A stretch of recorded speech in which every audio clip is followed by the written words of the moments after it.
Alright, ladies and gentlemen, I'm here on the show. I'm just going to get right into it. We're going to start with the NFL news. Most going to be NBA, some NFL stuff here. So, Indiana quarterbacks coach Chandler Whitmer has accepted a job with the Tampa Bay Buccaneers. He was Fernando Mendoza's quarterback coach during this Heisman Trophy season. His loan year at IU.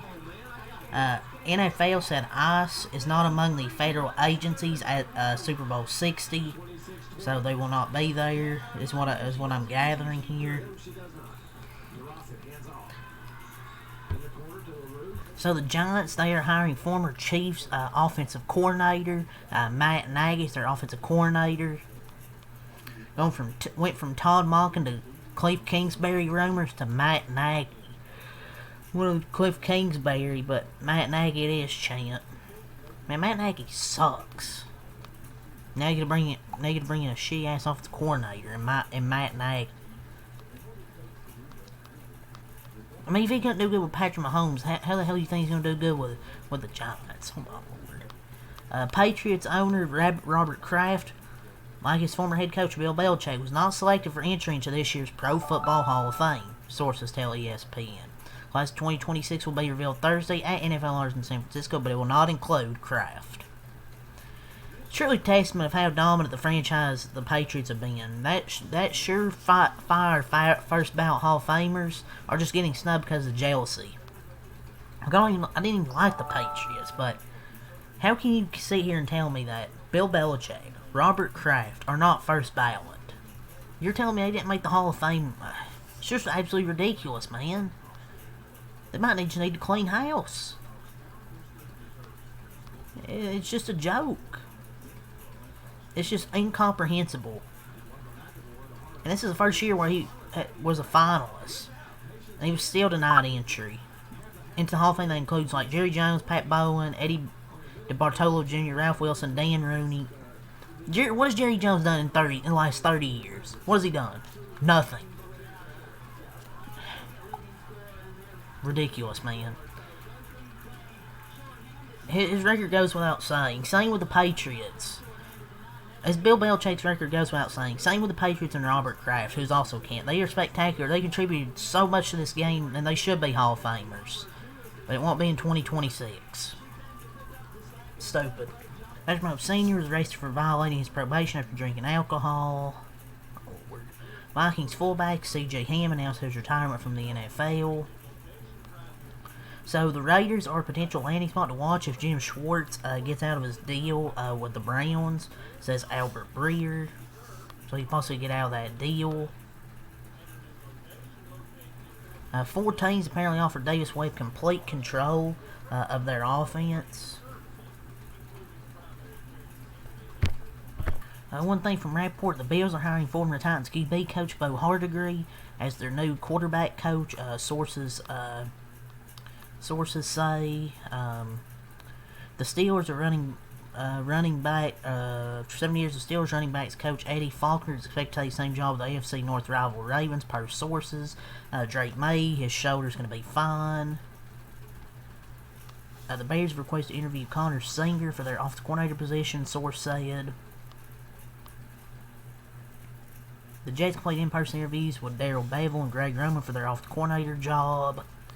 But I believe that is all for the little NFL news. Don't have too much here, but a little bit. Let's move on to the NBA. We have a lot. Kawhi Leonard's been selected to the All-Star game. Karl Towns will play for the world team in the All-Star game, whatever. Let's get to all the trades, man. Let's get to these trades here that went down today. Joan Dern actually in the dunk contest, but the Memphis Grizzlies are trading star forward Jaren Jackson Jr., John Conchar, Jock Landale, and Vince Williams Jr. to the Utah Jazz for Walter Clayton Jr., Kyle Anderson, Taylor Hendricks, George Niang, and 3 future first-round picks, sources tell ESPN. Didn't expect a freaking 8-player trade with 3 first-round picks. The Jazz, what the hell are they doing? Trading 3 future first-rounders for Jaren Jackson, John Conchar, John Landale, Vince Williams? 3 first-round picks for freaking Jaren Jackson Jr. They done sent him to Utah. 3 first-round picks. The hell's Giannis going to get traded for? But you get out of a terrible Jaren Jackson contract to get 3 first-round picks. Pretty good to me. For Memphis. For Utah, I don't know what the hell they're doing. Trading 3 first-rounders for Jaren Jackson and 3 mid-players. The Jazz make a major swing. They paired Jackson with Lauri Markkanen. Oh, man. So I guess it signals a full rebuild for Memphis and a promising, good young core. Cedric Coward. And the Grizzlies also created a massive $28 million trade exception. This deal. Next trade is Minnesota and Detroit agreed to a multi-team deal that sends Jay Nivey and Mike Conley Jr. to the Bulls and Kevin Huerter and Dario Saric to the Pistons. A sources tell ESPN Detroit also receives a 2026 first-round protected swap from Minnesota. The Wolves are freeing up some money. Man, nobody wants Dario Saric. He's been passed around.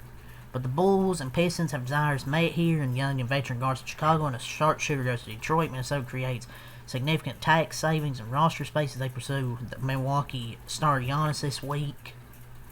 And the next trade is the Chicago Bulls are trading center Nikola Vucevic and a second-round pick to the Celtics for Anthony Simons and a second-round pick. Man, they got a whole lot of guards now. They added Anthony Simons to a whole lot of guards. Vucevic, you get a new guy to the front court rotation. Vooch had no future there. You had to trade him at some point. But the roster is about to be full guard. Simons is a good player, though. But Boston gets their new center here at the trading deadline. The Bulls finally moved on from Vucevic. Finally. But that's all from Shams. Let's get all the stuff we have be essential. It's a lot.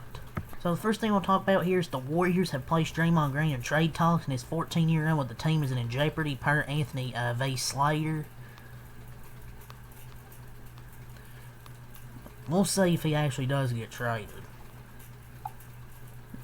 I'm not going to fully believe this until it happens. This could just be a PR thing to say they tried. But apparently they've placed him in trade talks. The Bulls are swinging for Tari Eason per J. Cali hopes. Houston keeps telling them no, but they're still trying. So Minnesota's trade package is gaining momentum as the one Milwaukee values most, with the Bucks value Minnesota and Miami's packages over Golden State. This is per J.K. Fisher. Haven't heard anything good from this Fisher dude ever, so I'm just gonna take this with a freaking grain of salt.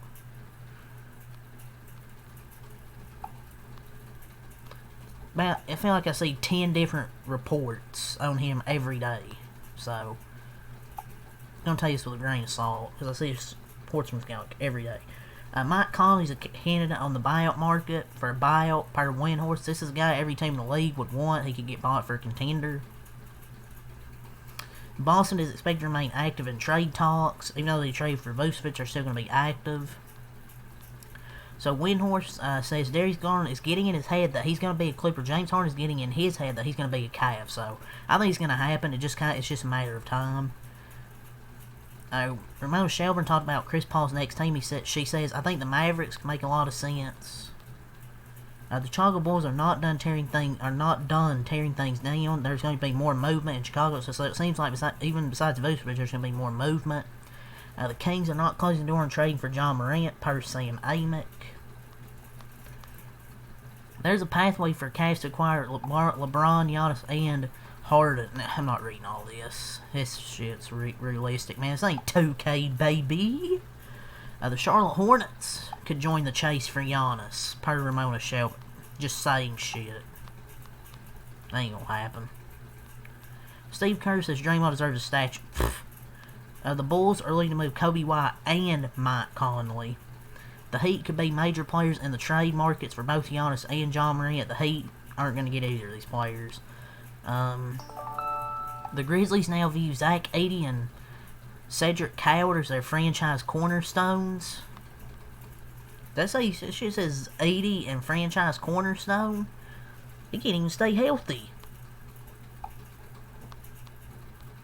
I mean, sure, he's good out there when he's healthy, but he just can't freaking stay healthy. John Morant's days with the Memphis Grizzlies are coming to an end. Per Shams Charania, the Grizzlies are going to a full rebuild. The Cavs have discussed a trade that will send Lonzo Ball to Charlotte, per the Steinline and Jake L. Fisher. The Cavs want the Clippers to attach a pick or a pick swap with James Harden in exchange for Darius Garland. Clippers probably don't know if they want to do it. Apparently, this is just more stuff from last night. James Harden wanted a 2-year, $80 million extension from the Clippers, but they weren't interested in giving it to him. He's still averaging like 25, so maybe he's worth 2 years, 2 years, $80 million. I don't know, man. He's still averaging 28, 25, 8, and 8. Desmond Bane is making a lot of money. Look at the players making over $40 million. The Timberwolves are also discussing a trade with James Harden with the Clippers. I believe that is it from the NBA news, man. We had all those trades from Shams Charania. We have a lot of rumors here as the trading deadline is just a few days away. Thursday, I believe, is the trading deadline. So it's gonna be interesting what happens, man. So for wrestling news, qualifying matches for the 2026 Elimination Chamber will begin next week. Roman Reigns shows CM Punk for the world title at WrestleMania 42, so that's official.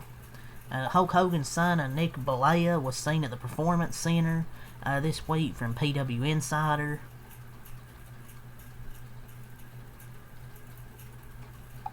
So, let's get a NASCAR in. Also, the federal antitrust case against NASCAR has been dismissed with prejudice, meaning both 2311 Front Row have signed the new charter agreement, so thank God it is over. So it's official. It's first report by The Athletic. The Charlotte Fall races will return to the Oval in 2026. No road course in the Chase, so the Charlotte Fall races will return to the Oval. Justin Swilling of NASCAR said no time changes for tomorrow, and they feel the forecast is mild in the sense of amount of precipitation, and they have the wet weather tires if they are needed. He's optimistic the race gets in tomorrow.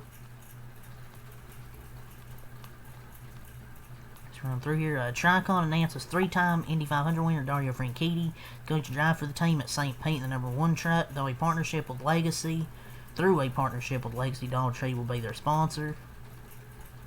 And the truck series will be pretty stacked this year. Given the command to start engines for the Daytona 500, comedian Nate Bargatze. Who? Oh God, NASCAR just keep freaking getting randoms at the racetrack. For the Clash tomorrow, Wednesday, 1:30 at Fox Sports App / Fox 1 Cup PNQ, 4:30 on Fox. LCQ 75 laps, 6 on Fox. The Clash 200 laps is going to be at 30s with a 70% chance of rain, then rain / snow. Next, they do have wet weather tires to race in damp conditions.